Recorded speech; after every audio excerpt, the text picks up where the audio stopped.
Hello friends, today I want to explain the concept on about ocean tides. Tides means periodic rise and fall of seawater due to gravitational forces exerted by the sun, the moon and the rotation of the earth. See in this diagram, it's a tidal bulges. High and low tides are caused by the moon. The moon's gravitational pull generates something called the tidal force. The tidal force causes Earth and its water bulge out on the side closest to the moon and the side furthest from the moon. These bulges of water are high tide. This is Bay of Fundy, highest tide in the world, located in Canada. Tidal range is about 16 meters. Now, types of tides. Based on frequency, have three types. Number one, semi-diurnal. In semi-diurnal, 2 high tide and 2 low tide in each day.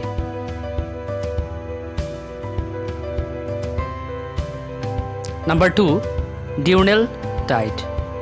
In diurnal tide, 1 high tide and 1 low tide in each day. This is a mixed tide. In mixed tide, variation in height. Again, based on the sun, the moon and the earth position, it's have 2 types. Number 1 is spring tide, when the sun, the moon and the earth are in a straight line. Height of the tide higher than normal, occur twice in a month, one on the full moon and other on the new moon. Number 2, neap tide. When the sun and moon are at right angles to each other, occur twice in a month during the first quarter moon and last quarter moon. You can see in this diagram magnitude of tide. It's a perigee and apogee. Perigee, when the moon's orbit is closest to the earth, is called perigee. During this period, unusually high and low tide occurs. Apogee, when the moon's orbit is farthest from the earth, it is called apogee. Tidal ranges will be much less than the average during this period. Again, in this magnitude of tide have perihelion and aphelion. Perihelion, it is the position where the earth is closest to the sun. Unusual high and low tides occur during this time. Aphelion, it is the position where the earth is farthest from the sun. Tidal ranges are much less than the average during this period.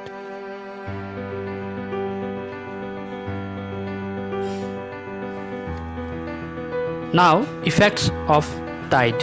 It increases the depth of water, which helps ships to move safely to the ports.